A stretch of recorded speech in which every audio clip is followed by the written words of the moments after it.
आज हम power generation से लेकर हमारे रूम तक आने वाली इलेक्ट्रिसिटी पर बात करेंगे, जिसमें हम electrical distribution, transformer, main fuse, electricity meters, isolation switches और इसके साथ साथ आरसीडी और एमसीबी पर डिस्कशन करेंगे। इलेक्ट्रिसिटी को घर से दूर किसी पावर स्टेशन जैसा कि डैम या विंड पावर स्टेशन पर जनरेट किया जाता है।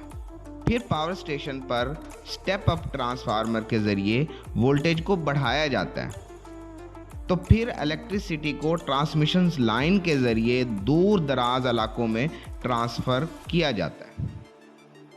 आपको ये याद रहना चाहिए कि हम एसी करंट जनरेट और ट्रांसमिट करते हैं, क्योंकि डीसी के मुकाबले में ये काफ़ी एफिशिएंट होती है। ट्रांसमिशन लाइन के ज़रिए इलेक्ट्रिसिटी आपके शहर में मौजूद सब स्टेशन में आती है, जहां स्टेप डाउन ट्रांसफार्मर के ज़रिए वोल्टेज को कम किया जाता है। सब स्टेशन के बाद इलेक्ट्रिसिटी शहर भर में डिस्ट्रीब्यूट की जाती है ओवरहेड लाइंस या अंडरग्राउंड केबल के ज़रिए। पाकिस्तान और इंडिया में ये 11 केवी वोल्टेज होते हैं। ये 11 केवी वोल्टेज खंबे पर लगे स्टेप डाउन ट्रांसफार्मर के ज़रिए कम होकर 440 वोल्टेज रह जाते हैं। इसमें 3 फेज़ और एक न्यूट्रल होती है, जबकि आमतौर पर घरों में सिंगल फेज़ इस्तेमाल होती है। तो इस 3 फेज़ों में से एक फेज़ और एक न्यूट्रल लेकर घरों को सप्लाई दी जाती है। ये सर्विस लाइन केबल में एक फेज़ और एक न्यूट्रल है। इसके ऊपर मेटल आर्मेट चढ़ी होती है, जो केबल को प्रोटेक्ट करता है। इलेक्ट्रिसिटी खंभों से एनर्जी मीटर में और एनर्जी मीटर से फिर घर में लगे कंज्यूमर यूनिट में आती है। सर्विस हेड या कट आउट में मेन फ्यूज़ लगा होता है। ये फ्यूज़ प्रॉपर्टी को प्रोटेक्शन फराहम करता है और फ्यूज़ रेटिंग के मुताबिक ही ये करंट गुजरने देता है।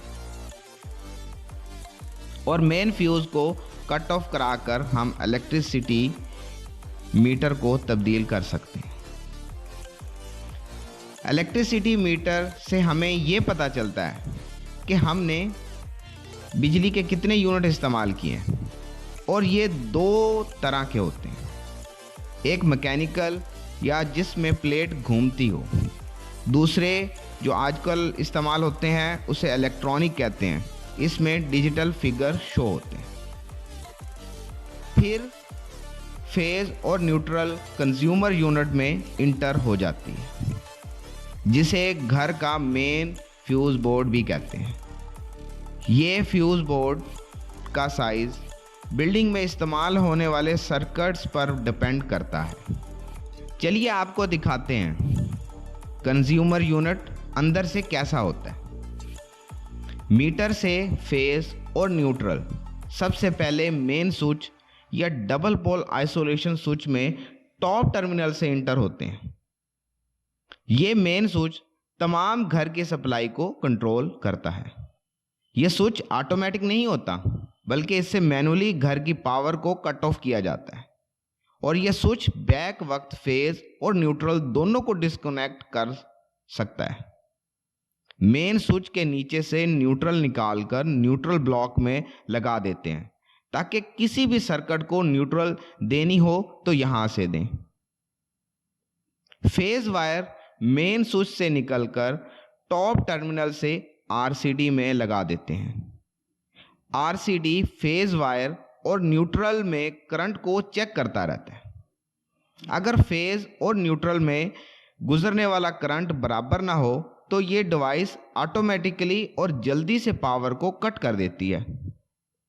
आमतौर पर आरसीडी 33 मिली एम्पेयर के करंट के डिफरेंस पर खुद को ट्रिप करवा देता है। जब आप फेज़ वायर को टच करते हो तो करंट आपसे गुजरकर ग्राउंड होता है, तो करंट न्यूट्रल में से नहीं गुजरता। तो फेज़ और न्यूट्रल में करंट बराबर नहीं रहता। और आरसीडी इसको नोटिस करता है और सर्किट को कट कर देता है, जिससे इंसानी जान जाने का रिस्क कम हो जाता है। आरसीडी के नीचे से फ्यूज एक मेटल स्ट्रिप के जरिए दूसरे एमसीबी में दिया जाता है। इस मेटल स्ट्रिप को बस बार कहते हैं। इस बस बार का मकसद इंस्टॉलेशन को आसान करना है, ना कि तारों के झमकट्टे लगाना है जो बुरे लगते हैं। एमसीबी हर इंडिविजुअल सर्किट को कंट्रोल करता है। मिसाल के तौर पर एक आरसीडी से कनेक्टेड एमसीबीज में से एक स्टेयर की लाइटिंग के लिए, एक हॉल की लाइटिंग के लिए, एक किचन के प्लग के लिए है। इस तरह दूसरे आरसीडी भी मुख्तलिफ सर्किट्स के साथ कनेक्ट कर दिए जाते हैं। एमसीबी ऑटोमेटिकली और क्विकली पावर को ट्रिप कराता है और सर्किट को दोबारा ऑन करने के लिए हमें मैन्युअली रीसेट करना पड़ता है। एमसीबी सर्किट के शॉर्ट सर्किट और ओवरलोड होने पर प्रोटेक्शन फराहम करता है। एक एमसीबी अपनी रेटिंग के हिसाब से करंट को हैंडल करता है। जब करंट एमसीबी की रेटिंग से बढ़ जाए तो ये ट्रिप हो जाता है। अब बात करते हैं कैसे एमसीबी ओवरलोड पर प्रोटेक्ट करता है। मिसाल के तौर पर आपके सामने 3 पावर सॉकेट्स हैं। इस पर 32 एम्पेयर का एमसीबी लगा हुआ है। अगर आप पावर सॉकेट्स पर लगे लोड बढ़ाते जाएं तो ये लोड 32 एम्प से बढ़ जाएगा, तो एमसीबी ओवरलोड होगा और ये सर्किट को ट्रिप करवा देगा। अब बात करते हैं शॉर्ट सर्किट पर ये कैसे प्रोटेक्शन करता है। जब न्यूट्रल और फेज आपस में मिलते हैं तो शॉर्ट सर्किट होता है। एमसीबी में एकदम से ज़्यादा करंट गुजरता है और ये एमसीबी को ट्रिप करवा देता है। और ये कैसे ट्रिप करवाता है ये देखने के लिए मेरी दूसरी वीडियो का लिंक डिस्क्रिप्शन में मौजूद है। अब एमसीबी के टॉप से फेज निकालकर आपके सर्किट में जाता है।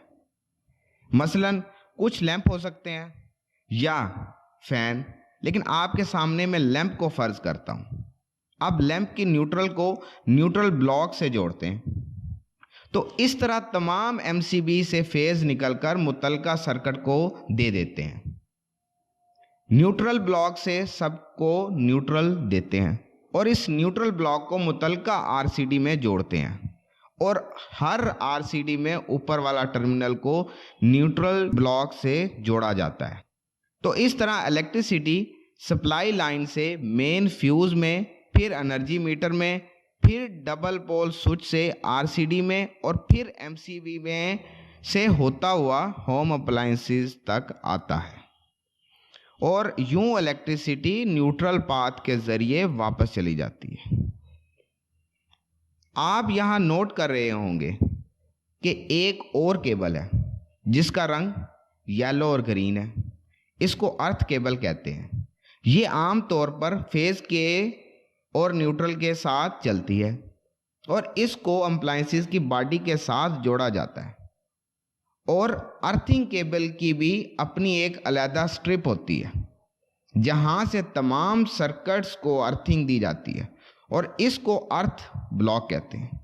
अर्थिंग का मकसद, अगर किसी इंसान को करंट लगे तो करंट इंसान की बजाय इस तार में से गुजरकर ग्राउंड हो जाए और इससे इंसानी जान बच सकती है।